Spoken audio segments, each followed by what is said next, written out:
Jumpa lagi sederek dalam dongeng unik lala. Kali ini saya akan menceritakan tentang sang kesatria Piningit, sang satrio Piningit.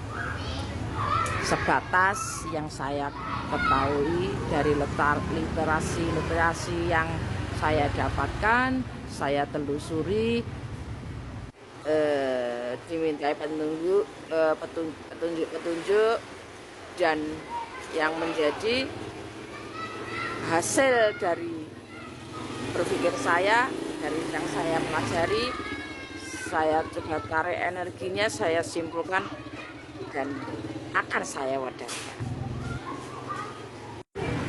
Satrio Piningit, beliau adalah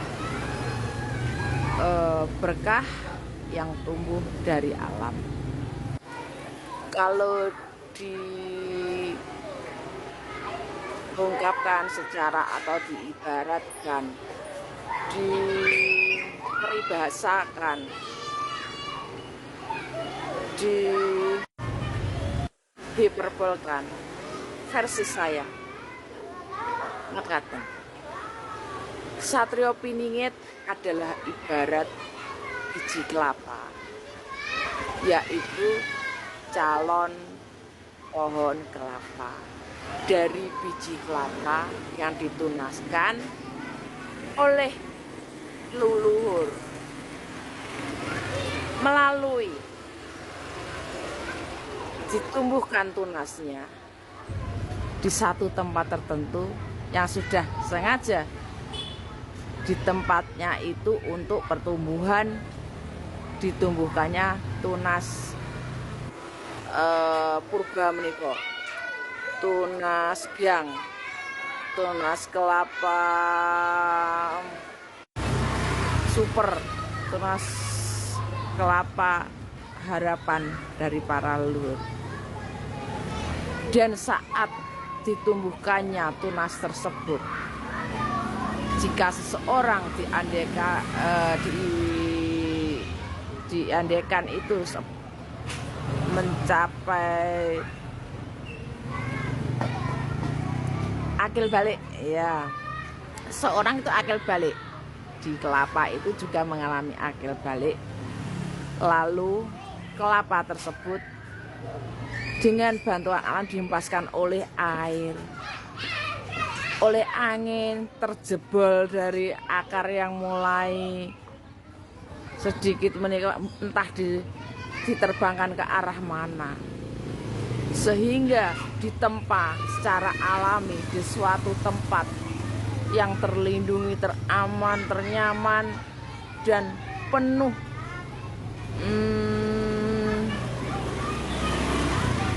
penuh cobaan alam, yaitu kerasnya gemblengan alam meniko.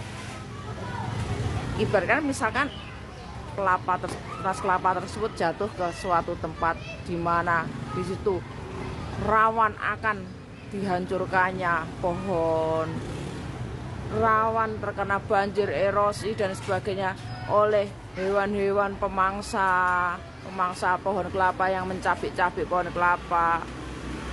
Aman dari hal tersebut, sederek. Bukan amannya dari hal tersebut, aman dalam menumbuhkan di situasi atau lingkungan yang mengancam, sehingga kemampuan daya akar dalam mengeluarkan akar baru dan menguatkan akar baru dalam menancapkan di tanah, akan menancapkan tanahnya untuk semakin tumbuh besarnya, itu kita tidak diketahui karena masih akil balik, meskipun mempunyai keistimewaan tertentu yang bisa disebutkan bahwa hal tersebut itu, inilah sang biang itu, tidak ada yang tahu kecuali setelah menjulang panjang melebihi yang lainnya.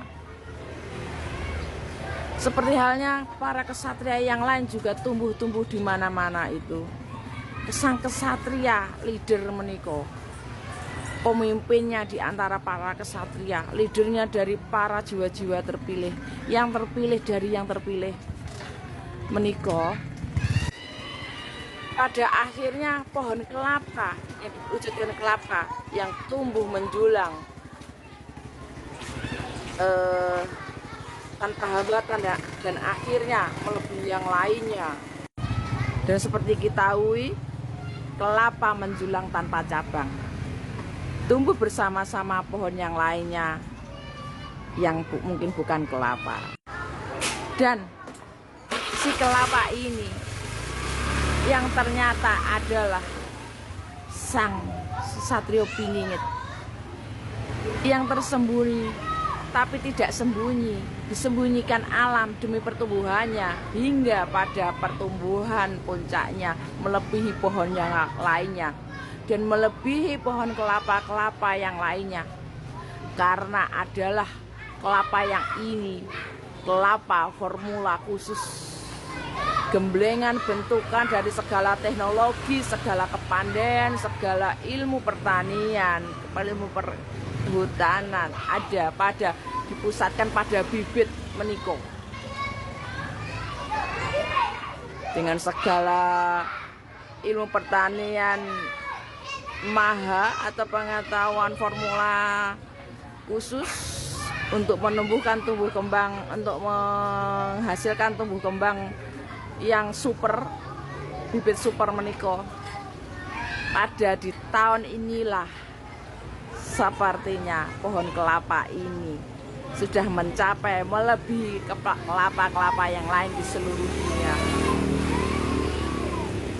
Ketinggiannya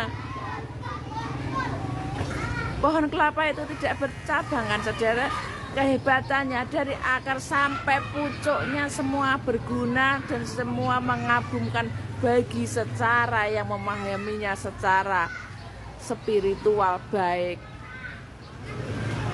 Manfaat dari pohon kelapa tanpa dia mau ingin bercabang atau bagaimana, kelapa kita tahu ini tidak bisa bercabang, hanya satu. Sang leadernya itu Dewan, yang disebut Dewan itu. Oke. Semoga kita menyadari kemenjulangan pohon tersebut tanpa rasa iri dengki karena ingin menyainginya. Sungguh salah kalau kita iri terhadap sang leader mereka. Kita tidak tahu apa yang beliau alami. Yang orang tahu, kelapa tersebut menjulang, tumbuh menjulang tinggi dan semakin tinggi, semakin kokoh, menahan semua terpaan angin, gara ancaman alam yang lainnya yang menyakitinya, dari cakaran-cakaran binatang, dari segala macam yang menerpanya. Akhirnya sang leader menika, kita semua dapat melihatnya saat kemunculannya nanti menjadi Ratu Adil, leader dari semua SP, semua jiwa-jiwa kesatria, semua jiwa-jiwa terpilih. Sang Ratu Adilah SP yang sebenarnya, SP sejati, manusia pilihan dari yang semua pilihan, terbaik dari yang terbaik. Semoga beliau segera sugeng, ini saudara, ini kita dapat menyambutnya dengan penuh rasa hormat dan kebanggaan, karena dari beliau akan kita temui mercusuar kehidupan pada diri beliau yang akan mengentaskan segala keruatan dan keajaiban. Beliau yang sakti segala hal, mandraguna, baik fisik dan jiwanya. Kalau ada kesatria yang mengaku kesatria tidak mengaku kesaktian, bahwa kesatria sesungguhnya kesatria tidak ada sakti, karena kesatria itu tidak pernah melihat kesaktian, dan itu adalah kesatria naif yang tidak kemampuan tapi ingin menjadi kesatria meniko. Jangan naif, kita membangun kehidupan, kita harus mengakui bahwa kesaktian memang ada di Nusantara ini, karena luhur kita adalah luhur sakti, Yang tidak percaya berarti bukan orang terpilih. Jiwa Nusantara adalah sederek di babakan perjalanan menuju jagat anyar ini, yang sekarang ini saat kita di perjalanan. Dan bagi penjenengan sedulurku semua yang diperjalankan tanpa tahu arah dan tujuan, maksud dari alam ini menggembleng kita demikian keras, mungkin yang belum mengetahui esensi perjalanannya, monggo sederek, percayalah, ikuti saja alurnya, alirannya. Kita memang tidak tahu langkah kita, mungkin kita pasti dihantamkan oleh hal materi, pengkhianatan, dan kita pasti dihadapkan pada hal-hal seseorang, di mana seseorang itu kita merasa kita dianggap tidak layak, padahal merekalah yang tidak layak. Sadari itu sederek. Maksud Tuhan memberi masalah bukan tanpa maksud, agar kita mengerti sesuatunya itu adalah ada sesuatu. Rata-rata loh ini ya, para jiwa terpilih yang perjalanannya dikelimprukkan seakan-akan itu nggak punya kerjaan, kurang secara materi, kerjanya itu serabutan, dihadapkan pada masalah yang tidak kunjung henti. Itu tujuannya adalah menggembleng kita agar kita merasa sepi. Kita diharuskan untuk sendiri, sederek, tidak memikirkan apapun. Marilah sederek, saudaraku semua, semangat, saatnya sudah sampai. Selesai tidak selesai penjenengan dalam menerima cobaan dan hembasan. Jika penjenengan menemukan video saya, berarti sudah selesai masa dadaran kehidupannya, perjalanannya.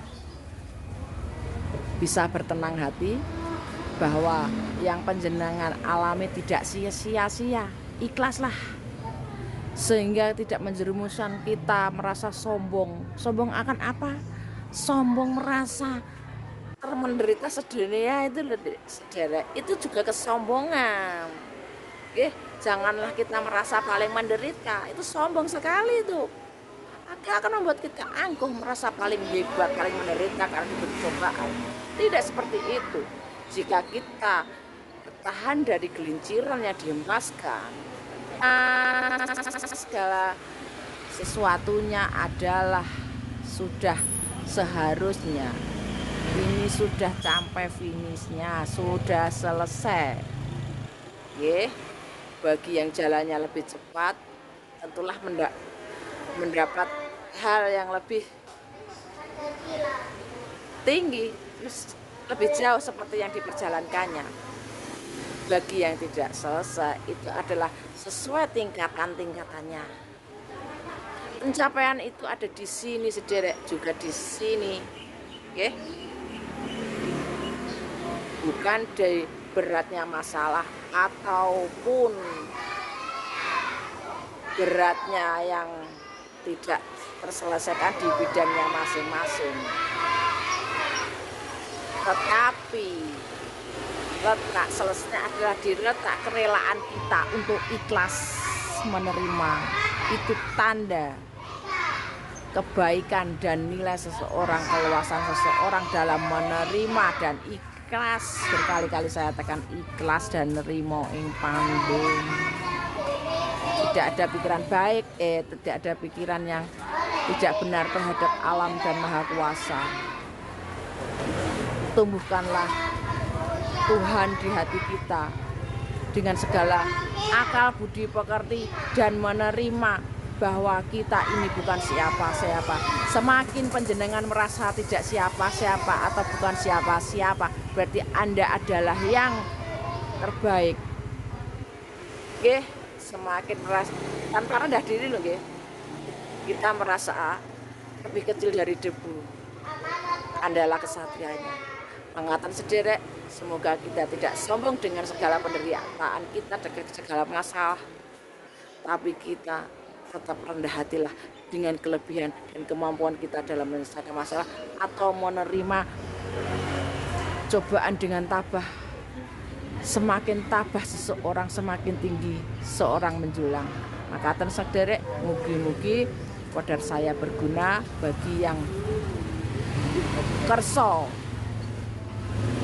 mengambil intisari atau mengambil hikmah dari yang saya ceritakan. Jika tidak, monggo kerso. Rahayu, salam bahagia, merdeka.